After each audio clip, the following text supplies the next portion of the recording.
723 लोगों को रखकर उनका इलाज किया जा रहा है, चाहे वो चिकित्सा विभाग के अस्पतालों में हो, कोविड केयर सेंटर में हो, या फिर चिकित्सा महाविद्यालयों के अस्पतालों में हो। फैसिलिटी क्वारंटाइन में 4123 लोग हैं जिनके सैंपल लेकर उनकी जांच की जा रही है। कल प्रदेश में 48,086 सैंपल्स की जांच की गई और इस प्रकार अब तक प्रदेश में 13,25,327 सैंपल्स की जांच की जा चुकी है। कल विभिन्न प्रयोगशालाओं को जनपदों के द्वारा 36,000 से अधिक सैंपल्स भेजे गए। पूल टेस्ट के माध्यम से 5-5 सैंपल के 2,443 पूल लगाए गए, जिनमें 371 में पॉजिटिविटी देखी गई और 10-10 सैंपल के 319 पूल लगाए गए, जिनमें 46 में पॉजिटिविटी देखी गई। आरोग्य सेतु ऐप से जो अलर्ट्स जनरेट हो रहे हैं उनमें से अब तक 2,66,785 लोगों को फ़ोन कॉल किया जा चुका है। ये कॉल्स स्वास्थ्य विभाग के कंट्रोल रूम से और सीएम हेल्पलाइन दोनों जगह से निरंतर किए जा रहे हैं। प्रदेश में इस समय 54,579 कोविड हेल्प डेस्क स्थापित किए जा चुके हैं। ये स्वास्थ्य विभाग के द्वारा, चिकित्सा शिक्षा विभाग के द्वारा, राजस्व विभाग के द्वारा, पुलिस विभाग के द्वारा, ग्राम पंचायत विभाग के द्वारा और अन्य जितने भी सरकारी विभाग हैं, उद्योग विभाग के द्वारा, इनके द्वारा जो सरकारी कार्यालय हैं या सरकारी अस्पताल हैं उनमें तो किया ही गया है। साथ ही साथ जो अन्य महत्वपूर्ण व्यापारिक प्रतिष्ठान हैं या औद्योगिक प्रतिष्ठान हैं वहाँ पर भी उनके द्वारा, जो निजी उद्यमी हैं उनके द्वारा कोविड हेल्प डेस्क की स्थापना की गई है, जहाँ पर लोगों की, जो भी लोग वहाँ आते हैं उस कार्यालय में या उस प्रतिष्ठान में, उनकी प्रिलिमिनरी स्क्रीनिंग वहीं पर हो पाती है। उनकी जो प्रारंभिक जांच है वहाँ पल्स ऑक्सीमीटर और इंफ्रारेड थर्मोमीटर होता है, तो उनकी जो प्रारंभिक स्क्रीनिंग है वो कोविड हेल्प डेस्क पर हो जा रही है। कोविड हेल्प डेस्क एक नए कॉन्सेप्ट के रूप में और बहुत ही उपयोगी कॉन्सेप्ट के रूप में सामने आया है। आज रजिस्ट्रार जनरल ऑफ इंडिया के द्वारा जो मैटरनल मोर्टेलिटी रेट होता है, रेशियो होता है, आज उसके भी परिणाम सामने आए हैं और 2016 से 2018 का जो पीरियड है उसके लिए मैटरनल मोर्टेलिटी रेशियो के आंकड़े रिलीज़ किए गए हैं। और मुझे आपको ये सूचित करना है कि उत्तर प्रदेश में मातृ मृत्यु दर का जो आंकड़ा है वो पहले 216 था प्रति लाख बर्थ, जो होता है 216 पर 1000 लाइव बर्थ, वो वहाँ से घट करके अब 197 हो गया है। 216 से गिर करके वो 197 प्रति लाख लाइव बर्थ हो गया है। इसके अतिरिक्त हमारे प्रदेश में 19 जनपदों में न्यूमोकोकल वैक्सीन का देने का कार्यक्रम पिछले 3 वर्षों में ग्रेजुअली प्रारंभ किया गया था। न्यूमोकोकल वैक्सीन जो होती है वो बच्चों को निमोनिया से बचाती है और निमोनिया जो है वो बच्चों की मृत्यु का जो इन्फेंट मोर्टेलिटी रेट है या जो अंडर 5 मोर्टेलिटी रेट जो कहते हैं, जो 5 साल से छोटे उम्र के बच्चों की मृत्यु होती है, उसमें निमोनिया का बहुत बड़ा कंट्रीब्यूशन होता है। निमोनिया से बहुत सारे बच्चों की जान जाती है। तो ये न्यूमोकोकल वैक्सीन लगने से, इस वैक्सीन से फिर बच्चों को निमोनिया नहीं होता है और उनकी जान बचती है। तो 19 जिलों में हमारा ये कार्यक्रम पहले से चल रहा था। अब 56 जिले जो बचे हुए थे उनमें 8 अगस्त से ये कार्यक्रम 56 जिलों में भी प्रारंभ हो जाएगा। तो प्रदेश के सभी 75 जिले न्यूमोकोकल वैक्सीन से आच्छादित हो जाएंगे और आज उसकी 56 जिलों के जो इम्यूनाइजेशन ऑफिसर्स हैं, जो बाकी के डॉक्टर्स हैं, जो लोग बाकी सारे स्टाफ को ट्रेन करेंगे, आज उनकी ट्रेनिंग की गई है। आज माननीय मुख्यमंत्री जी ने जिन शहरों में एनसीआर के जो शहर हैं उनके अलावा जो और शहर हैं, बड़े शहर जहां की संक्रमण बढ़ रहा है, आज उस पर उन्होंने चिंता व्यक्त की है और उस पर आज गहन विचार विमर्श हो रहा है। लखनऊ के ऊपर वाराणसी के ऊपर, कानपुर के ऊपर, झांसी के ऊपर कि इनमें संक्रमण को कैसे नियंत्रित किया जाए। आप सभी लोग सावधान रहकर, सतर्क रहकर अपना बचाव कर सकते हैं और उसके लिए हाथ को साबुन पानी से बार बार धोते रहना, सामाजिक दूरी, 2 गज की दूरी मेंटेन करना और अपने मुंह और नाक को ढक कर रखना। मुंह और नाक को मास्क से ढकें, रुमाल से ढकें, दुपट्टे से ढकें, गमछे से ढकें, लेकिन ढकना आवश्यक है। आप जानते हैं कि अगर आप मुंह और नाक को सार्वजनिक स्थलों में नहीं ढकते हैं तो आप पर 500 रुपये का जुर्माना हर एक बार हो सकता है। जितनी बार भी आपका चालान होगा इसमें, हर बार आपको 500 रुपये जुर्माना देना पड़ सकता है। इसलिए ये बेहतर है कि आप 10 रुपये का मास्क जो है लगाएं और ज़्यादा अच्छा होगा कि आप ऐसा मास्क लगाएं जो कि घर का बना हुआ हो, जिसको आप धो करके बार बार इस्तेमाल कर सकते हैं, जिसमें आपका ज़्यादा खर्च भी नहीं होगा। एक जोड़ी मास्क रखिए, एक आज लगाइए, उसको धो दीजिए, कल दूसरी लगाइए। तो मास्क या दुपट्टा या गमछा, इससे मुंह और नाक को ढकिए, इससे संक्रमण से आप बचेंगे। और जो वायरस होता है आपके शरीर के अंदर, मैं आपको बार बार ये निवेदन करता हूँ कि आपके मुंह और नाक और आँख के रास्ते ही अंदर जाता है ये वायरस। तो हमको अपने इस हिस्से को बचाना है और इसको आप मुंह और नाक को ढक करके, कवर करके आप बचा सकते हैं। लोगों से दूरी, 2 गज की दूरी मेंटेन करके अपने आप को बचा सकते हैं। सावधान रहिए, सतर्क रहिए, संक्रमण से बचे रहिए और दूसरों को भी बचाइए, अपने बुजुर्गों को, बच्चों को, गर्भवती महिलाओं को, और जो लोग पहले से बीमार हैं, कमज़ोर हैं, डायबिटीज़ है, हाइपरटेंशन है, कैंसर है, लिवर की बीमारी है, किडनी की बीमारी है, हार्ट की बीमारी, इन लोगों को बचाइए, खुद भी बचिए, इन्हें भी बचाइए। अब मैं अनुरोध करूंगा अपर मुख्य सचिव गृह से।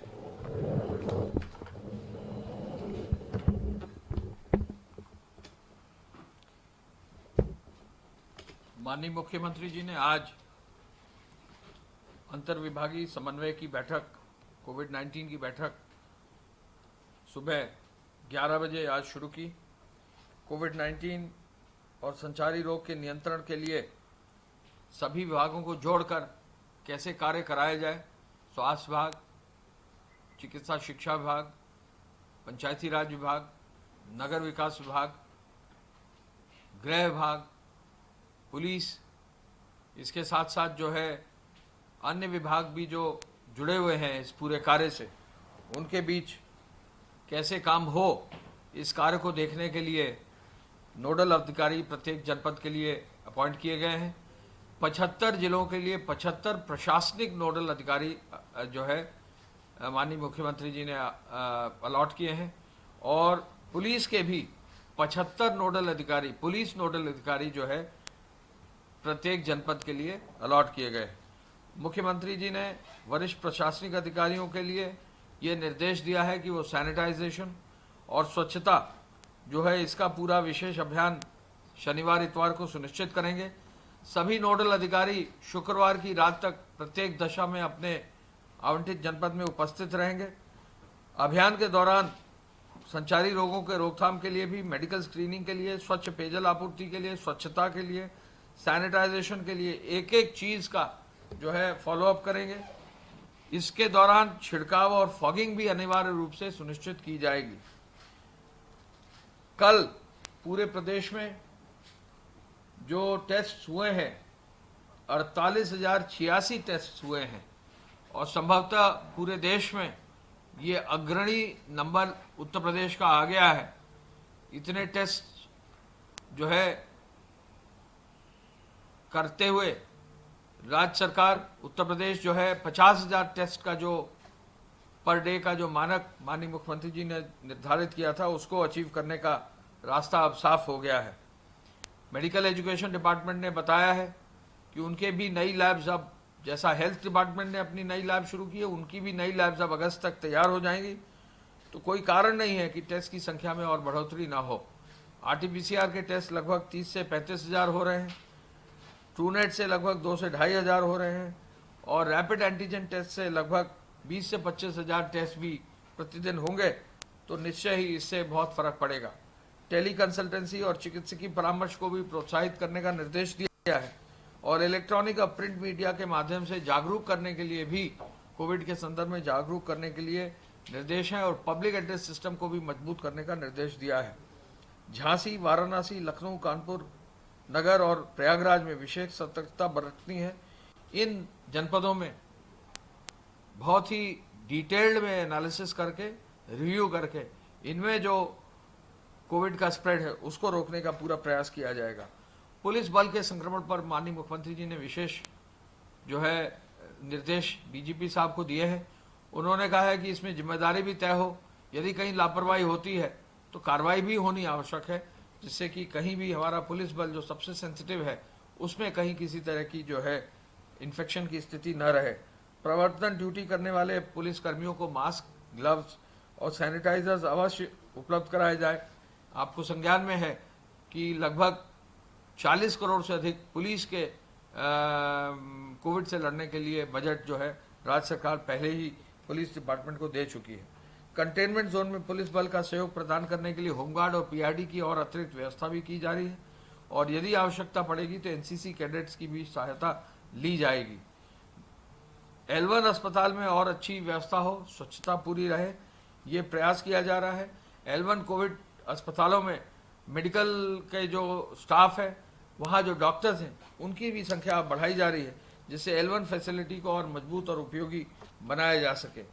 हम ये भी आपको बताना चाहेंगे कि गृह विभाग के अंतर्गत जो है जो कार्रवाई पुलिस बल द्वारा की गई है, 188 के अंतर्गत 1,12,486 FIR दर्ज कर दी गई हैं।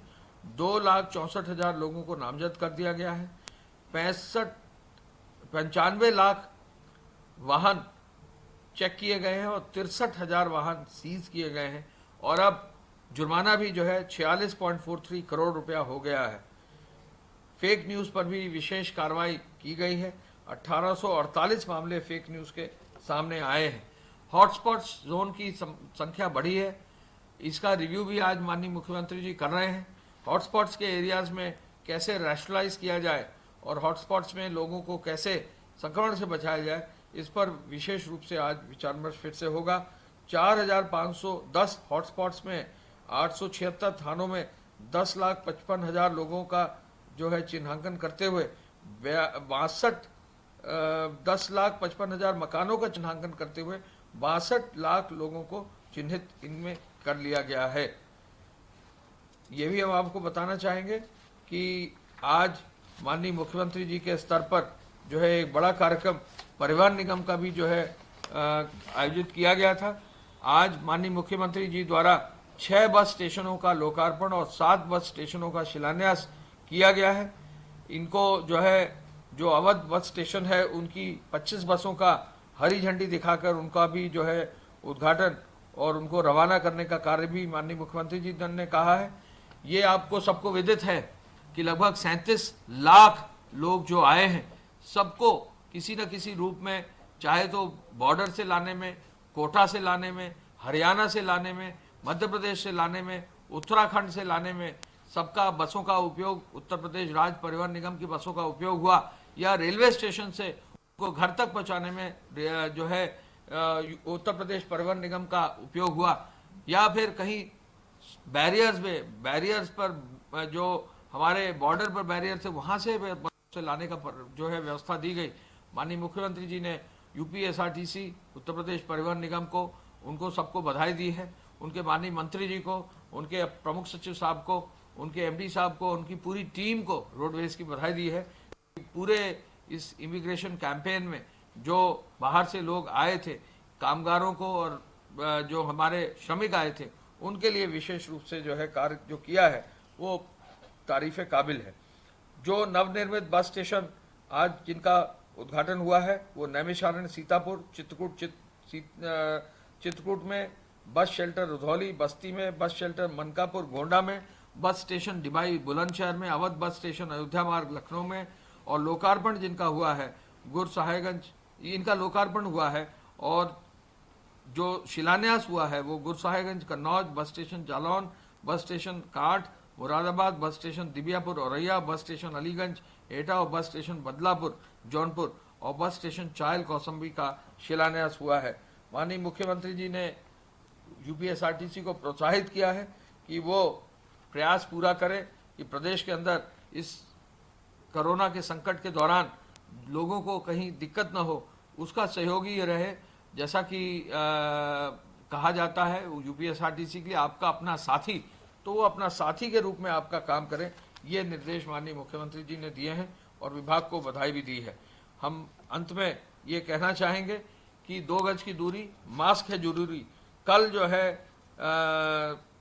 लगभग 753 जो है एफआईआर 188 के अंतर्गत दर्ज की गई है और 1000 लोगों का चालान किया गया है।